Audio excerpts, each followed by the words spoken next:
아시다시피 우리가 흔히 보는 첩보 영화를 보면 항상 이런 장면이 꼭 나오잖아요? 네, 그 클리셰 같은 장면들 있죠? 맞아요.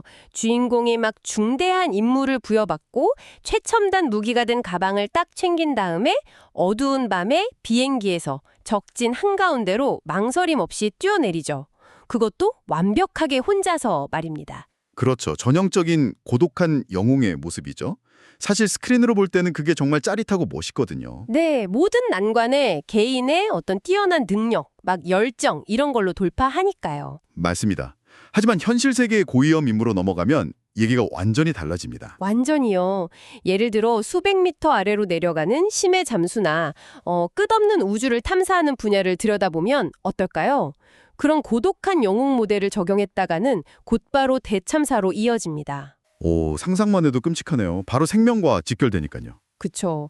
생명줄이 무조건 연결되어 있어야 하고 수면 위에는 베이스 캠프가 있어야 하고요.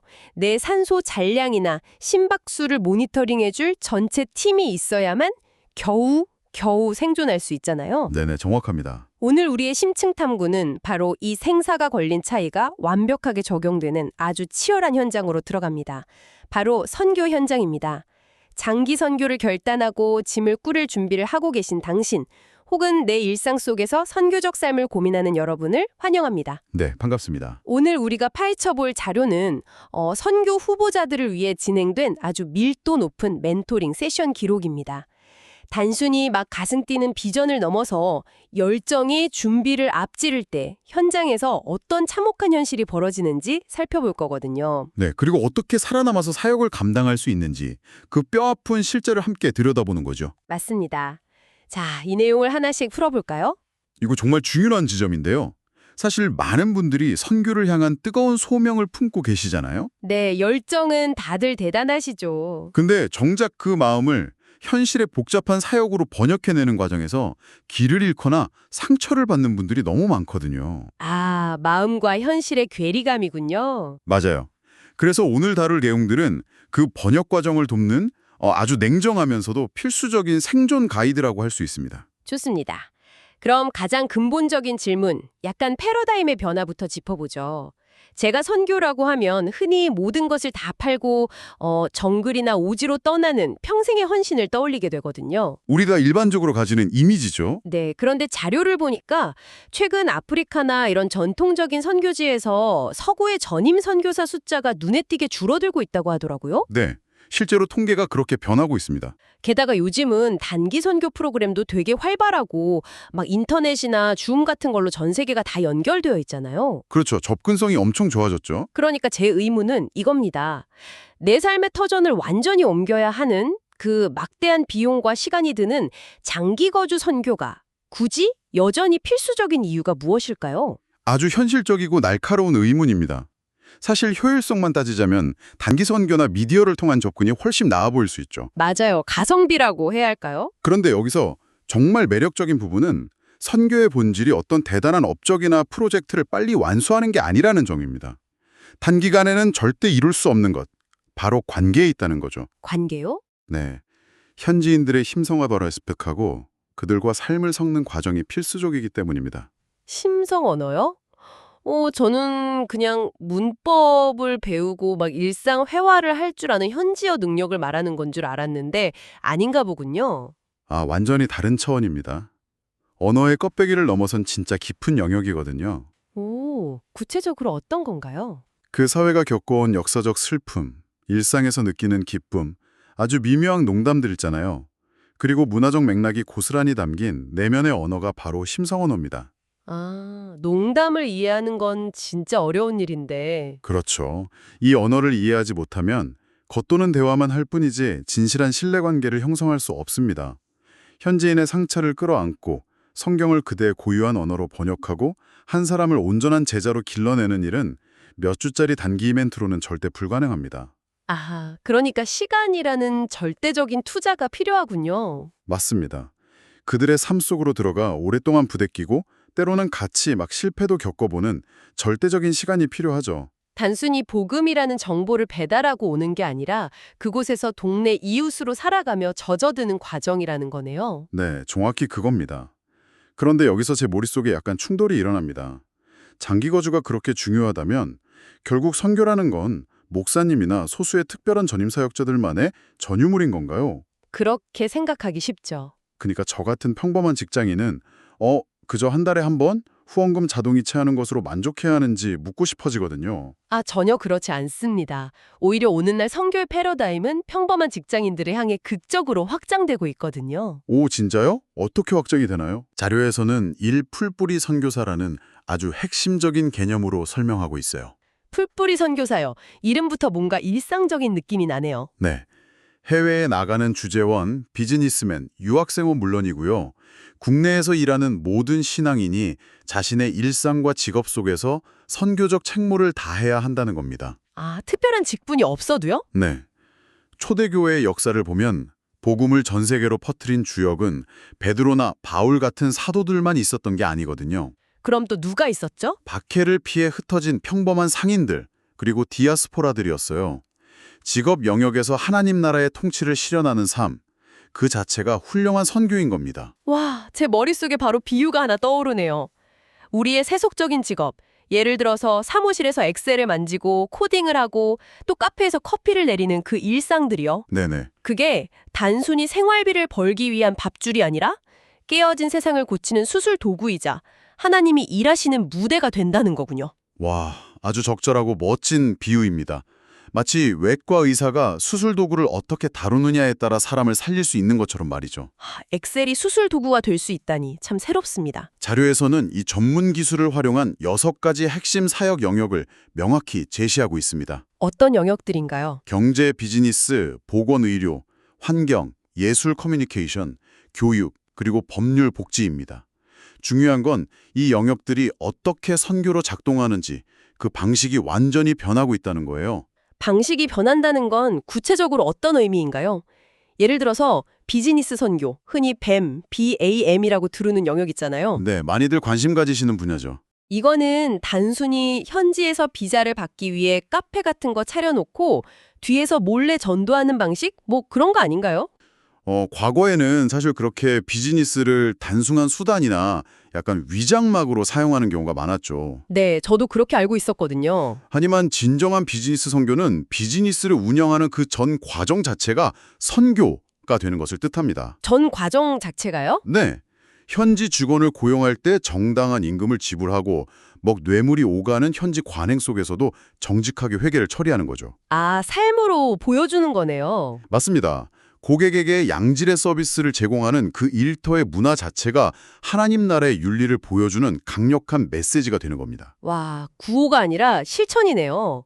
의료 선교 쪽은 어떤가요? 의료 선교도 마찬가지예요. 과거엔 의사가 일방적으로 환자를 진료하고 약을 나눠주는 그런 시혜적인 방식이었다면요. 네, 의료봉사 같은 느낌이었죠. 이제는 현지 의료인들에게 기술을 전수하고 그들이 스스로 자립할 수 있도록 돕는 동반자적이고 제자 양육적인 모델로 완전히 진화했습니다. 우리가 일터에서 매일 내리는 윤리적 결정, 직원을 대하는 태도 하나하나가 다 선교적 행위라는 거네요. 이거 듣고 계신 여러분, 내일 출근길이 좀 다르게 느껴지실 것 같습니다. 부담이 되면서도 가슴 뛰는 일이죠. 자, 이렇게 풀뿌리 선교사라는 아름답고 이상적인 패러다임을 살펴봤습니다. 하지만 현실은 늘 그렇게 이상적이지는 않잖아요. 그렇죠. 현실은 늘 녹록치 않죠. 자료를 보면서 이제 한국 선교라는 렌즈로 좁혀봤을 때 현장에서 벌어지는 꽤 뼈아픈 사각지대들이 눈에 띄더라고요. 네. 우리가 직시해야 할 부분이죠. 솔직히 말해서 한국 교회의 특성상 현지에 조용히 스며드는 풀뿌리 역할이 우리의 가장 큰 강점은 아니지 않습니까? 막 티내고 성과 내는 걸 좋아하잖아요. 아주 예리하게 보셨네요. 이걸 더 큰 그림과 연결해 보면 한국 선교의 명암이 자료에 아주 적나라하게 드러나 있습니다. 명암이라면 일단 밝은 면부터 좀 볼까요? 네. 긍정적인 면부터 보자면 전 세계가 인정하는 한국 선교사님들 특유의 엄청난 열정과 헌신, 그리고 꺾이지 않는 자기 희생이 있습니다. 이건 정말 대단한 자산이죠. 진짜 한국인의 끈기와 열정은 세계 최고죠. 네. 그리고 최근에는 청년 파송이 줄어드는 대신에 은퇴 후에 자신의 전문성을 살려서 헌신하시는 시니어 선교사님들이 크게 늘고 있어요. 이게 새로운 동력이 되고 있죠. 아, 인생 2막을 선교지에서 여시는 분들이군요. 멋집니다. 근데 하지만 열정만으로는 부족하겠죠. 부작용도 있을 것 같은데요. 네. 호스트께서 방금 말씀하신 대로 그 강력한 열정이 때로는 치명적인 독이 되기도 합니다. 어떤 식으로 독이 되나요? 목적지가 확실하니까 불도저처럼 막 밀어붙이는 게 오히려 현장에서 문제를 일으키는 건가요? 맞습니다. 자료에 명시된 가장 치명적인 약점인데요. 현지 문화를 깊이 이해하지 못한 채 한국식 사용 모델을 일방적이고 되게 권위적으로 이식하려 한다는 점입니다. 아, 한국식 모델의 이식이요? 네, 예를 들어 현지인들에게 진짜 지금 필요한 건 소규모 가정교회나 지역 공동체가 쓸 우물일 수 있잖아요. 그렇죠. 당장 먹을 물이 필요할 수도 있죠. 그런데 굳이 막대한 후원금을 한국에서 끌어와가지고 한국식 대형 예배당을 건축하려고 하는 식이죠. 아, 겉보기에 번듯한 건물을 세우고 싶어 하는 거군요. 네, 이 과정에서 현지인 리더십을 동역자가 아니라 아랫사람처럼 대하게 되고 결국 깊은 갈등을 빚고 사역이 깨지는 경우가 빈번합니다. 상대방에 대한 배려 없는 직진은 폭력이 될 수 있다는 걸 철저히 성찰해야 합니다. 와, 배려 없는 직진은 폭력이다. 정말 뼈 때리는 현실이네요. 열정이라는 이름으로 포장된 우리의 교만일 수도 있겠다는 생각이 듭니다. 네, 앞이지만 인정해야 할 부분입니다. 그런데 이 자료를 보면서 제가 또 하나 놀랐던 점이 있어요. 여기서 정말 흥미로운 점이 등장하는데요. 어떤 부분이죠? 선교 현장에서 완전히 다른 차원의 장벽과 고정관념에 부딪히는 특정 그룹에 대해 꽤 깊이 다루고 있더라고요. 바로 독신 여성 선교사들입니다. 이분들이 직면하는 현실은 그야말로 이중고, 삼중고더라고요. 맞습니다.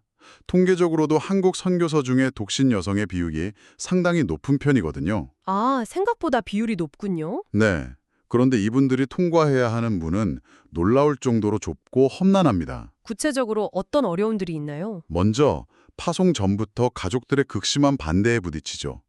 왜 굳이 그 험하고 위험한 곳에 혼자 가느냐? 결혼은 안 하느냐? 막 이런 시선들이요. 아, 명절마다 드는 잔소리가 선교의 장벽이 되는군요. 그렇죠. 그리고 파송교회나 후원자를 모집할 때도 가정을 이룬 선교사보다 훨씬 모금이 어렵습니다. 헐, 모금도 차별을 받나요? 현실이 그렇더라고요. 그리고 어렵게 현지에 도착해서도 가부장적인 보수 문화권에서는 여성이라는 이유로 사역의 리더로 인정받기가 너무 힘들고요. 아, 현지 문화의 벽이 또 있네요. 게다가 치안 문제 때문에 밤낮으로 극심한 고독, 그리고 아주 좁은 교제권과 계속 싸워야 합니다. 와, 듣기만 해도 숨이 막힙니다. 가족 단대, 후원 어려움, 현지에서 무시당해, 안전도 위협받아. 도대체 왜 이런 악조건 속으로 스스로 뛰어드는 걸까요? 바로 그 지점이 역설적인 은혜가 아닐까 싶습니다. 역설적인 은혜요? 네. 자료에서는 독신 여성 선교사들이 가지는 아주 고유하고 강력한 무기를 강조하고 있어요. 그런 악조건 속에 무슨 무기가 있을 수 있죠? 남성 선교사나 가족 단위 선교사들은 절대 접근할 수 없는 영역들이 현지에는 반드시 존재하거든요. 아, 남자는 못 들어가는 곳이요? 네. 예를 들어 이슬람권 여성들의 내밀한 거주 공간이나 소외되고 억압받는 현지 여성과 아이들의 삶 깊숙한 곳으로 가장 친밀하게 다가갈 수 있는 사람이 바로 이분들입니다. 아하, 그건 정말 독신 여성만이 할 수 있는 사역이네요. 맞습니다. 약함과 제약이 오히려 창조주의 위대한 회복 계획에 참여하는 가장 강력한 통로가 되는 것이죠. 와, 약함이 곧 전략적 강점이 된다는 말이 진짜 깊게 와닿네요. 듣고 계신 독신 여성 헌신자분들, 정말 큰 위로와 용기를 얻으셨을 것 같습니다. 네, 엄청난 특권이고 기회입니다. 자, 여기까지 듣다 보니 제 마음에 되게 큰 질문이 하나 생깁니다. 그래서 이 모든 게 도대체 무슨 의미일까요? 어떤 의미에서요? 그러니까 현장의 현실이 이렇게 치열하고 약점도 많고 문화적 갈등이랑 개인적인 뼈아픈 장벽들이 존재한다면요. 선교를 나가는 나는 도대체 어떤 멘탈리티를 가져야 합니까? 아, 개인의 준비 상태를 말씀하시는군요. 네, 수많은 일 중 왜 하필 선교사인가? 내 훈련 경험과 은사는 무엇인가? 이런 걸 물어야 할 텐데 파송하는 교회는 또 이들을 어떻게 시스템적으로 뒷받침해야 하죠? 그래서 자료는 선교 현장으로 떠나기 전 후보자들에게 스스로를 향해 아주 날카롭고 정직한 질문을 던지라고 요구합니다. 네, 방금 제가 던진 그런 질문들이요. 맞아요. 수많은 일 중에 왜 하필 선교사인가? 나의 과거 훈련 경험과 상처, 그리고 은사는 무엇인가? 내 비전이 파송단체의 방향과 일치하는가? 이런 치열한 고민을 정리한 것이 바로 여러분만의 선교 포트폴리오가 됩니다. 아, 선교 포트폴리오 멋진 개념이네요. 그리고 이 포트폴리오의 중심에는 반드시 십자가 모델이라는 멘탈리티가 자리 잡아야 합니다. 십자가 모델이요? 아까 한국교회가 그동안 해왔던 가시적 성과 중심, 막 이런 사역과 대비되는 개념인 것 같은데요. 현장에서는 구체적으로 이게 어떤 태도로 나타나게 됩니까? 흔히 업적 중심의 사역을 영광의 모델이라고 부르는데요. 이 모델은 내가 세례를 몇 명 주었는지, 교회를 몇 개나 개척했는지 이런 숫자와 성과로 스스로를 증명하려고 합니다. 네, 보통 후원 편지에 막 자랑스럽게 쓰는 내용들이죠. 반면에 십자가 모델은 다릅니다. 고난과 가난, 심지어 겉보기엔 사역이 철저히 실패한 것 같은 그런 절망적인 상황 속에서도 하나님의 임재를 온전히 경험하는 법을 배우는 겁니다. 와, 실패 속에서 임재를 경험한다고요? 네, 현지인들에게 내가 무언가를 해주는 어떤 우월한 존재가 아니라 나와 똑같이 깨어진 그들과 함께 십자가 밑으로 걸어 들어가는 겸손한 태도죠. 아, 후원 편지에 올해 50명에게 세례를 주었습니다. 이렇게 쓰지 못하더라도요. 아이를 잃은 현지인 이웃의 손을 잡고 밤새 함께 울어주었습니다. 라고 아주 담담히 쓸 수 있는 내면의 힘, 바로 그거군요. 완벽한 요약입니다. 그런 정서적, 사회적 성숙을 이루면서 견뎌내는 거죠. 떠오르는데요. 이게 완벽하게 맞아떨어집니다. 칠흑 같은 바닷속에서 엄청난 수압을 견디며 이 십자가 모델을 살아내려면 수면 위에 있는 베이스 캠프와의 교신, 그 생명줄이 절대적으로 필요하겠어요. 나홀로 적진에 뛰어드는 액션 영웅이 아니니까요. 정확하게 보셨습니다. 바로 그 생명줄 역할을 하는 것이 전인격적 돌봄, 즉 멤버 케어 혹은 토탈 케어 시스템입니다. 아, 멤버 케어요? 장기 선교사들이 겪는 스트레스는 정말 우리 상상을 초월하거든요. 극심한 외로움, 언어 스트레스, 영적 전쟁은 기본이고요. 여기서 아주 흥미로운 통계가 하나 있습니다. 오, 어떤 통계죠? 선교사들이 사역지를 중도 포기하고 돌아오는 가장 큰 이유가 뭔지 아시나요? 현지인과의 갈등이나 핍박이 아닙니다. 바로 동료 선교사들과의 관계 갈등이라는 사실입니다. 네, 박해가 아니라 같은 편끼리의 갈등이 1순위라고요? 와, 진짜 충격적이네요. 저도 처음엔 놀랐습니다. 근데 생각해보면 그만큼 좁고 고립된 환경에서 스트레스가 극에 달한 상태로 부대끼다 보니 갈등이 폭발하는 거죠. 아, 도망칠 곳도 없고 매일 봐야 하니까요. 게다가 안식년이나 은퇴로 고국에 돌아왔을 때 겪는 영문화 충격, 정체성의 혼란도 엄청납니다. 자녀들 문제도 크고요. 한국에 와서도 쉬는 게 아니군요. 그래서 파송교회나 단체는 단순히 매달 후원금을 입금해주는 현금 지급 기역할에 머물러서는 절대 안 됩니다. 그럼 교회가 뭘 해야 하나요? 선교사의 정서적, 육체적, 영적 필요를 지속적으로 모니터링하고 공감해줘야 합니다. 그리고 갈등이 생겼을 때 중간에서 중재할 수 있는 촘촘한 돌봄 네트워크를 구축해야만 그들을 살릴 수 있어요. 단순히 돈만 보내는 게 아니라 잠수부에 산소통을 채워주고 언제든 살려달라는 무전을 칠 수 있도록 24시간 깨어있는 영적 동역자가 되어야 한다는 거네요.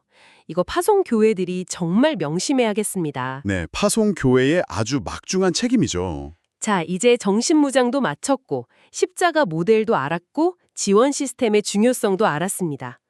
그렇다면 좋아, 나 이제 선교지에 갈 준비 다 됐어 라고 한다면 당장 짐을 싸서 비행기 타면 되는 겁니까? 여기서 단체와의 관계 맺기로 넘어가야 할 것 같은데요. 이 지점에서 아주 중요한 질문이 하나 떠오르는데요. 많은 열정적인 후보자들이 여기서 치명적인 실수를 범합니다. 어떤 실수요? 기도 중에 어떤 막 뜨거운 소명, 강렬한 콜링을 받았다고 해서 당장 내일 비행기 표를 끊으면 안 된다는 겁니다. 불 붙었을 때 가야 하는 거 아닌가요? 자료는 아주 단호하게 선언하죠. 선교는 개인의 비즈니스가 아니다. 개인의 비즈니스가 아니다. 네, 선교는 철저히 하나님의 교회가 연합해서 감당하는 책무입니다. 그래서 나와 맞는 파송기관을 찾고 상호 검증하는 과정을 반드시 거쳐야 합니다. 상호 검증이요? 제가 일방적으로 단체의 면접을 보고 합격 통보를 기다리는 게 아니라 저도 단체를 평가해야 한다는 뜻인가요? 물론입니다. 후보자도 기관을 아주 깐깐하게 평가할 권리가 있고 그래야만 합니다. 구체적으로 뭘 확인해야 하죠? 이 단체의 핵심 신앙 신조가 나와 잘 맞는지, 앞서 말한 그 중요한 멤버 케어 시스템이 말로만 있는 게 아니라 실제 작동하는지 봐야 하고요. 아, 케어가 진짜로 되는지요? 후원금의 행정비 공제 비율은 투명한지, 현지에서 나와 함께할 팀워크가 존재하는지 꼼꼼히 따져야 합니다. 완벽한 기관은 없으니까 나와 결이 맞는 곳을 찾기 위해 발품을 많이 팔아야 하죠. 되게 흥미롭네요. 마치 우리가 직장을 구할 때 연봉이나 기업 문화, 복지 같은 거 따져보는 거랑 비슷합니다. 네, 영적이지만 아주 현실적인 과정이죠. 그런데 호기심이 생기는데요. 반대로 선교단체나 파송교회는 저 같은 후보자를 어떤 기준으로 평가합니까? 얼마나 금식 기도를 많이 했는지, 막 성경을 멋독했는지 이런 영적 능력을 보나요? 영적인 부분은 그냥 기본 전제일 뿐이고요. 네. 그럼 뭘 보죠? 실제 평가 기준은 훨씬 현실적이고 냉정합니다. 이 지원자가 현장의 극심한 스트레스를 견딜 수 있는 정서적 안정성을 가졌는가? 아, 멘탈을 보는군요. 네. 그리고 가족 관계나 부부 사이에 해결되지 않은 깊은 갈등은 없는가? 이걸 굉장히 중요하게 봅니다. 부부싸움 잦으면 안 되겠네요. 그리고 가장 결정적으로 보는 것이 하나 있습니다. 뭡니까 그게? 바로 권위에 대한 순종과 팀 사역을 이룰 성숙함입니다. 잠깐만요. 권위에 대한 순종이요. 아까 세그먼트 2에서 한국 선교의 고질적인 약점이 권위주의라고 막 비판하셨잖아요. 그런데 정작 후보자에게는 순종을 요구한다는 게 꽤 모순적으로 들리거든요. 충분히 오해하실 수 있습니다. 하지만 여기서 말하는 순종은 막 꼰대 같은 불합리한 명령에 맹목적으로 복종하라는 뜻이 절대 아닙니다. 그럼 어떤 의미의 순종인가요? 다시 심해 잠수부 비유로 돌아가 볼까요? 바닷속에서 예측 못한 위기 상황이 딱 터졌을 때 베이스캠프 리더의 지침을 무시하고 나는 내 방식대로 살 길을 찾겠다며 개인 행동을 하는 팀원이 있다면 어떻게 될까요? 헐, 팀 전체가 얽혀서 다 같이 죽을 수도 있겠죠. 줄이 막 꼬이고요. 그렇죠. 이제 완벽히 이해가 됩니다. 이건 단순히 위계 질서를 잡으려는 게 아니라 극도의 위기 상황에서 팀 전체의 생존과 직결된 문제군요. 자신의 막 고집과 아집을 꺾고 팀의 방향성에 나를 조율할 수 있는 정서적 유연성. 이게 없다면 현장에서는 시한폭탄이나 다름없겠습니다. 정확합니다. 그래서 소명이라는 건 나 혼자만의 뜨거운 감정이 아니라 객관적으로 검증받아야 하는 겁니다. 자료에서는 내가 받은 부르심이 진짜인지 분별하기 위한 5가지의 기준을 제시하고 있어요. 5가지 분별 기준이요? 메모 준비하셔야겠습니다. 뭔가요? 첫째가 상식, 둘째가 영적 조언, 셋째가 내면의 소망, 넷째가 성경 말씀과 기도, 그리고 마지막이 마음의 평안입니다. 저는 이 5가지 중에서 첫 번째 기준인 상식이 가장 충격적이었습니다. 상식이요? 네, 흔히 교회에서는 소명이라고 하면 막 상식을 뛰어넘는 기적적인 무언가라고 배우잖아요. 갑자기 막 멀쩡한 직장을 때려치우고 나가는 결단 같은 거요. 그런데 왜 이 멘토링 자료에서는 상식을 가장 먼저 강조하는 걸까요? 왜냐하면 하나님의 은혜는 우리의 자연스러운 현실을 막 파괴하지 않기 때문입니다. 현실을 파괴하지 않는다. 예를 들어 감당할 수 없는 엄청난 빚이 있다거나 부부관계가 지금 심각하게 파탄난 상태인데 그걸 도피하듯이 선교적 부르심으로 포장해서 떠나려는 건 상식에 어긋나잖아요. 도피성 선교를 막는 거군요. 네, 주변에 신뢰할 수 있는 멘토들이 객관적으로 만류한다면, 즉 영적 조언이 부정적이라면 내 안에 불타는 열정과 충돌하더라도 일단 멈춰서서 재점검해야 합니다. 상식이라는 렌즈를 통과하지 못한 열정은 결국 현장에서 무너지기 마련이거든요. 와, 정말 서늘할 정도로 냉정하고 현실적인 조언이네요. 그리고 마지막 관문. 모든 조건과 검증을 통과하고 짐까지 다 쌌는데 막상 현장으로 떠나지 못하는 경우가 있다고요. 자료에 나오는 신성한 타이밍이라는 단어 말입니다. 네, 디바인 어포인트멘트죠. 참 영적이고 아름다운 말 같긴 한데 막상 당사자에게는 진짜 피말리는 시간 아닐까요? 맞습니다. 그야말로 고통스러운 기다림의 시간이죠. 나는 완벽하게 준비됐다고 생각하는데 2년째 현지 비자가 계속 거절되는 거예요. 아이고, 미치죠, 그러면. 혹은 갑자기 잘 모이던 후원금이 끊기거나 예상치 못한 건강 문제가 생겨서 발이 묶이는 겁니다.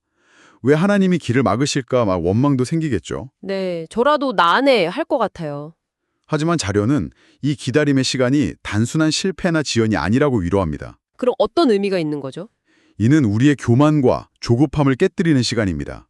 내가 막 이끌어가는 사역이 아니라 철저히 하나님의 때에 하나님이 일하신다는 것을 내면에 깊이 새겨넣는 신성한 타이밍인 거죠. 내 의지가 완전히 꺾이고 그 자리에 진정한 영적 평안이 찾아올 때 비로소 출발선에 서게 되는 것입니다. 와, 비자가 거절되는 그 처절한 좌절의 시간조차도 사실은 선교사를 단단하게 빚어가는 훈련의 일부였군요. 네, 멘토의 목소리로 아주 강력하게 전달하는 메시지입니다. 자, 오늘 우리는 정말 깊고 먼 바다를 함께 항해했습니다. 막연한 열정으로 시작해서 일상의 패러다임을 바꾸는 풀뿔의 선교사 개념을 배웠고요. 또 한국 선교의 뼈아픈 약점과 독신 여성 선교사의 치열한 고군분투도 보았습니다. 네, 많은 내용을 다뤘죠. 그리고 성과 중심에서 십자가 모델로의 전환, 멤버 케어의 절대적 필요성, 마지막으로 나의 열정을 상식과 팀워크, 그리고 하나님의 신성한 타이밍 앞에 겸손히 내려놓는 그 지루한 기다림의 과정까지 살펴봤습니다. 네. 이 무거운 준비 과정과 엄중한 현실 앞에 아마 지금 마음이 되게 복잡해지거나 두려움을 느끼는 청취자분들도 계실 겁니다. 당연히 두렵죠. 생존이 걸린 문제니까요. 하지만 멘토링 자료의 마지막은 로마서 8장 28절에 아주 강력한 약속으로 끝을 맺습니다. 어떤 말씀이죠? 우리가 알거니와 하나님을 사랑하는 자, 곧 그의 뜻대로 부르심을 입은 자들에게는 모든 것이 합력하여 선을 이루느니라. 이 말씀입니다. 아, 너무 유명하고 위로가 되는 말씀이네요. 여러분의 연약함, 과거의 실수, 그리고 현장에서 마주할 그 어떤 최악의 상황조차도 결국 하나님은 전부 모아서 합력해서 선으로 빚어내실 겁니다. 앞서 말씀드린 5가지 분별의 렌즈를 통해 확신을 얻으셨다면 이제 조급함이나 불필요한 두려움은 내려놓으세요. 그리고 그분이 주시는 깊은 평안함 속에서 믿음의 첫 발을 내디디시길 바랍니다. 모든 것이 합력하여 선을 이루신다는 약속. 이 모든 치열하고 뼈 때리는 멘토링의 끝에서 정말 가장 든든한 생명줄이 되어주는 말씀이네요. 오늘 우리가 함께 짚어본 이 현실적이고도 가슴 뛰는 이야기들이 장기 선교를 결단하는 모든 당신, 그리고 여러분에게 정확한 나침반이 되었기를 바랍니다. 네, 저도 그러기를 간절히 바랍니다. 자, 이제 깊고 긴 탐구를 마무리하며 여러분 스스로에게 던져볼 마지막 생각거리를 남깁니다. 오늘 우리는 모든 것이 완벽하게 준비된 후에도 하나님의 타이밍을 기다릴 줄 아는 깊은 인내, 그리고 우리의 세속적인 비즈니스와 일상 자체가 선교가 되는 풀뿌리 선교사 패러다임에 대해 깊이 나누었습니다. 네, 삶이 곧 선교라는 거였죠. 그렇다면 방송을 듣고 계신 당신에게 묻고 싶습니다. 혹시 당신은 언젠가 비행기를 타고 해외로 나갈 그 완벽한 타이밍과 위대한 사역만을 기다리느라 정작 지금 당신이 두 발을 딛고 서 있는 직장의 책상 앞, 가족과의 식탁, 그리고 매일 마주치는 동네 이웃이라는 이 오늘의 선교지를 핑계대며 외면하고 있지는 않습니까? 아주 묵직한 질문이네요. 미지의 정글로 떠날 거창한 가방을 싸기 전에 당장 내일 아침 당신의 일터에서 써내려가야 할 당신만의 첫 번째 선교 일기. 그것은 과연 어떤 모습이어야 할까요? 오늘 당장 시작할 수 있는 나의 작은 십자가 모델을 고민해 봐야겠습니다. 맞습니다. 오늘의 심층 탐구는 여기까지입니다. 다음 시간에도 우리의 지적 호기심과 삶의 치열한 고민을 꿰뚫어줄 새롭고 흥미로운 자료로 돌아오겠습니다. 깊은 바닷속 여정을 끝까지 함께해 주신 여러분 진심으로 감사합니다. 감사합니다. 평안한 하루 보내세요.